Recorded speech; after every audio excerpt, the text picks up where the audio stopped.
Prescription products require completion of an online medication consultation with an independent healthcare provider through the LifeMD platform and are only available if prescribed. Subscription required. Individual results may vary. Additional restrictions apply at lifemd.com. Read all warnings before using GLP-1s. Side effects may include a risk of thyroid C-cell tumors. Do not use GLP-1s if you or your family have a history of thyroid cancer. Confused on where to start with weight loss medication? See the lowest prices available with or without insurance for Wegovy, Zepbound, and more at TryLifeMD.com. 95% of LifeMD patients said starting their weight loss journey was simple. Listen to Tara's story after losing 42 pounds. You just take your shot. It doesn't feel like you're on a diet. What I wasn't expecting it to do was to shut off the food noise. I've gone from 237 to 195. This was life-altering, and if I can do it, I feel like anybody can do it. Get your free insurance benefits check in minutes right now at TryLifeMD.com. Nearly 96% of patients said they would recommend the LifeMD program to anyone who wants to lose weight. Get started right now at TryLifeMD.com. That's TryLifeMD.com.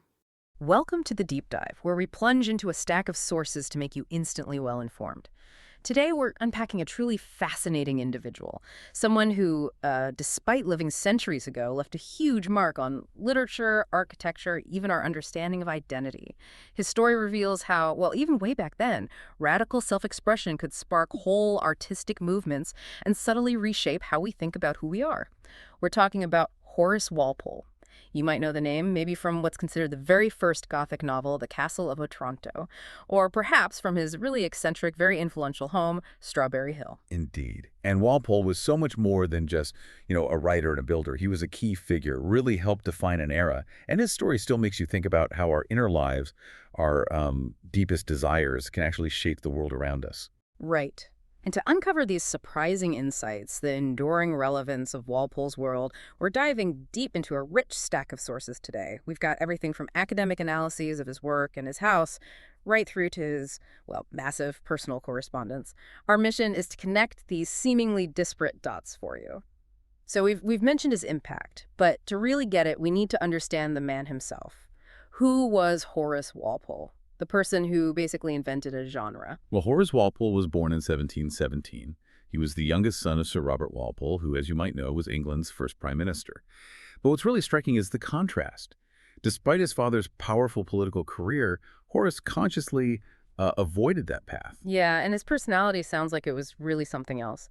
Lady Letitia Hawkins, a writer from that time, she described him so vividly. A pallid aesthete, super tall and thin, with this unhealthy paleness. She even said he entered rooms kind of tripping on his toes with an affected delicacy, knees bent like he was scared of a wet floor. Oh, yeah. He mostly lived as a gentleman of leisure. How? Well, he was bankrolled by these things called sinecures.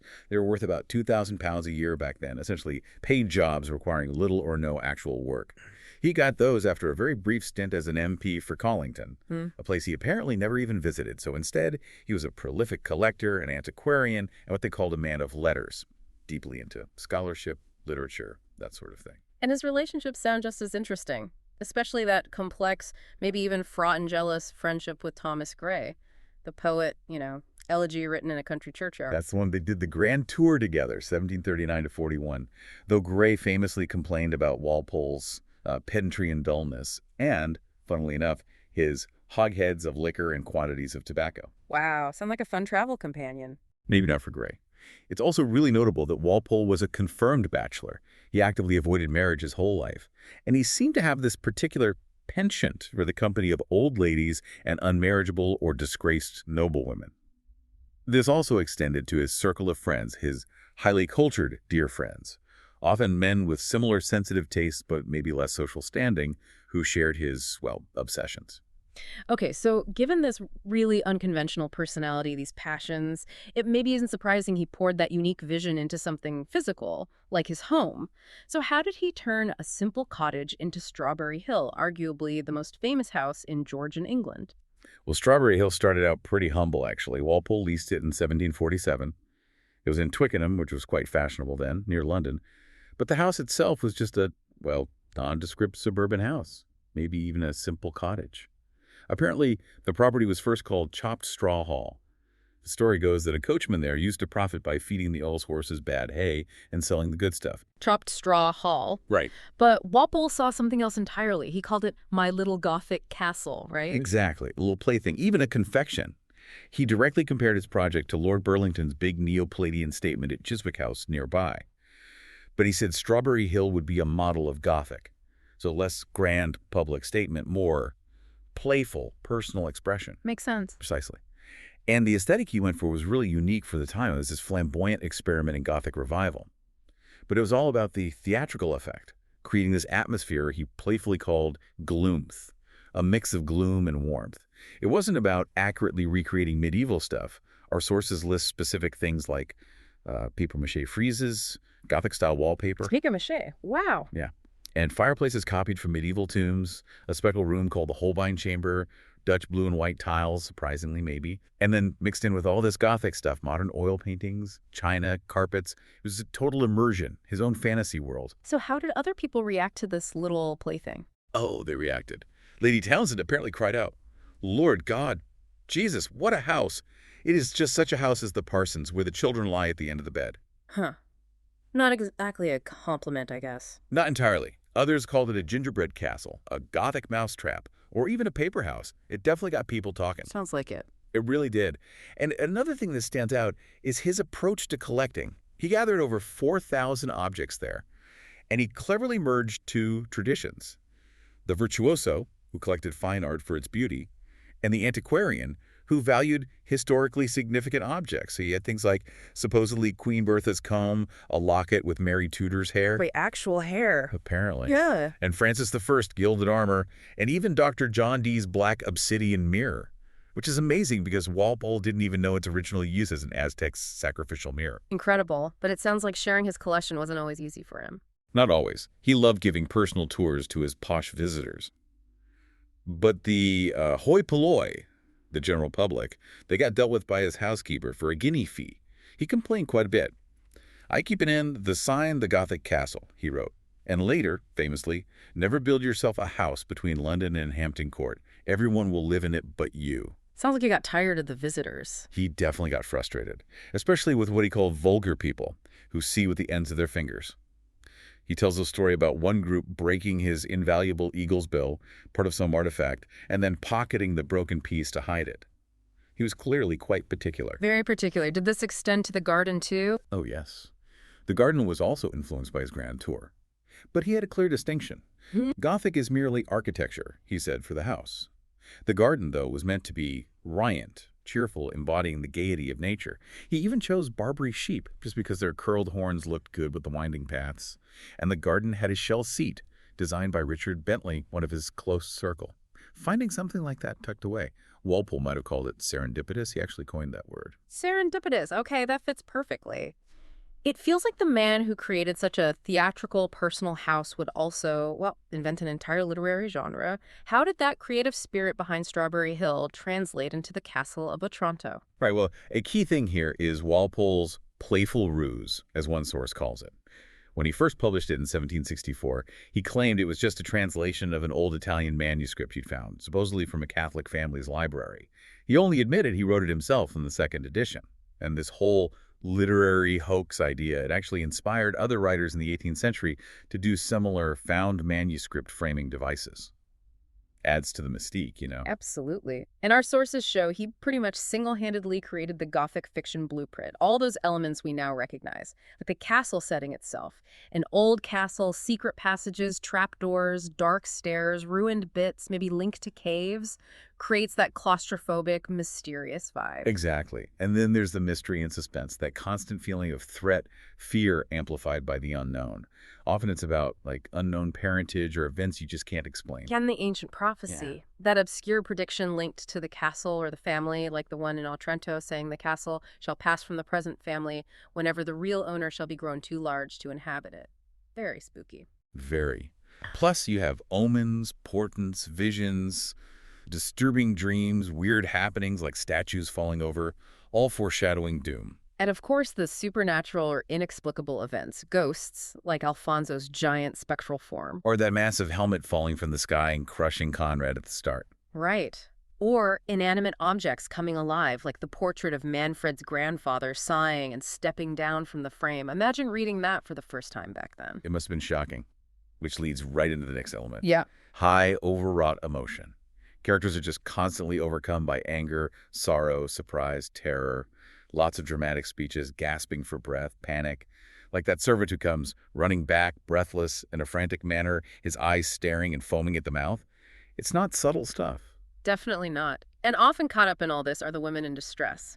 Heroines like Isabella and Matilda always fainting, terrified, screaming, sobbing, usually abandoned, needing rescue. And looming over them is often the tyrannical male, like Manfred in Otranto. He's powerful, demanding terrible things, forcing unwanted marriages. And to really build that atmosphere, Walpole uses what scholars call the metonymy of gloom and horror, using descriptions howling wind, rusty hinges creaking, moans, chains, slamming doors to create dread indirectly. And finally, that specific Gothic vocabulary.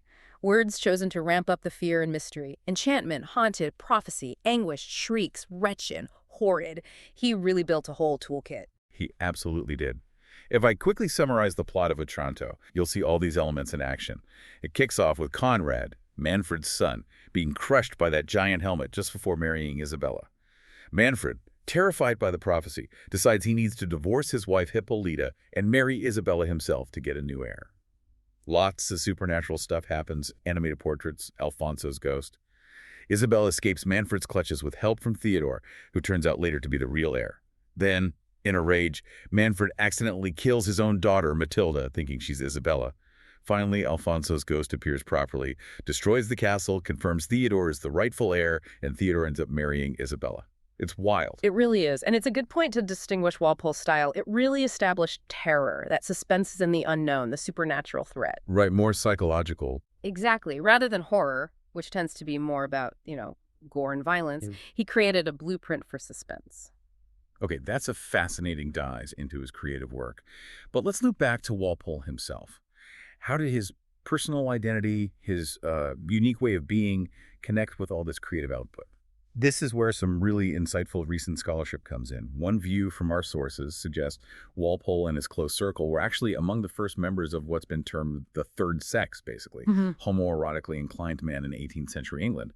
And their strong preference for the Gothic style wasn't just aesthetic, it was partly an expression of their shared sexual subjectivity. A collective way of feeling and expressing a sexuality that didn't fit the norm. Wow. So the Gothic became a kind of safe space, a locus in which to relocate erotic and aesthetic fantasy, as one source puts it, things they couldn't express openly back then. That seems to be the argument. These Gothic gentlemen even playfully adopted a sort of mock monasticism. They call their homes monasteries or nunneries, refer to their close male friendships as brother monks, creating these alternative, almost spiritual, all-male communities. Interesting. And how does that connect to perceptions at the time? Well, there's a link made in the sources between Catholicism, which was seen as an illicit orientation in Protestant England, and non-normative sexuality. The Grand Tour, which exposed Walpole and others to continental Catholic art and culture, was even suspected by some of importing homosexuality into England along with these new tastes. Right, the foreign influence idea.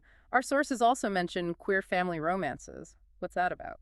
It's about how Walpole used family terms like children, not just for people, but even for buildings, like Strawberry Hill being a child of his imagination, or related to other Gothic houses built by friends. He structured these close relationships through shared architectural projects, exchanging portraits, gifting art. It created a unique kind of social network, a chosen family almost. And what about Walpole's own sexuality? How was that viewed? It's complex. Earlier biographers often describe him as effeminate, asexual, or at most passively homosexual. But sources suggest his contemporaries were aware that he felt desire for members of their own sex, and his aesthetic tastes, his attraction to what were seen as fussy ornamented surfaces and female commodities like porcelain, jewelry. These stood out. They contrasted with the more masculine ideal of disinterested speculation associated with classical art, and were sometimes read as emotive, even feminine. And he himself connected this to the Gothic style. He did. He described the elaborate decoration of Strawberry Hill as Gothicism and called the Gothic itself a licentious style, meaning it broke the rules, transgressed medieval forms. And our sources suggest this really prefaces much of the subversive sensibility that would be called camp in the 20th century, that knowing, theatrical, artificial style. That's a powerful connection. It is.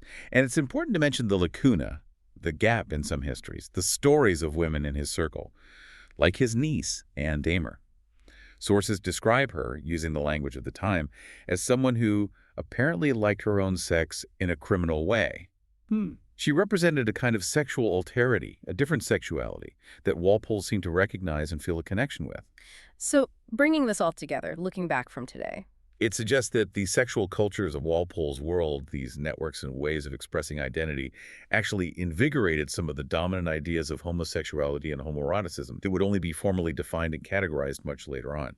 It's a subtle but really profound legacy.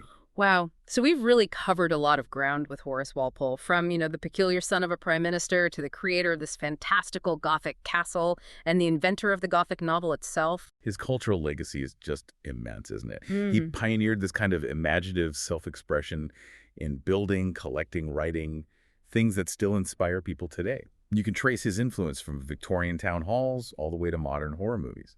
And even as we've seen in the history of sexuality, his Gothicism foreshadowed ideas like camp. It leaves you with a lot to think about. Walpole famously said about Strawberry Hill, "I do not mean to defend by argument a small capricious house. It was built to please my own taste, and in some degree to please my own visions." Oh, what does that tell us, maybe, about the power of having a personal vision, the freedom to create a world that reflects who you are inside, even if others think it's peculiar?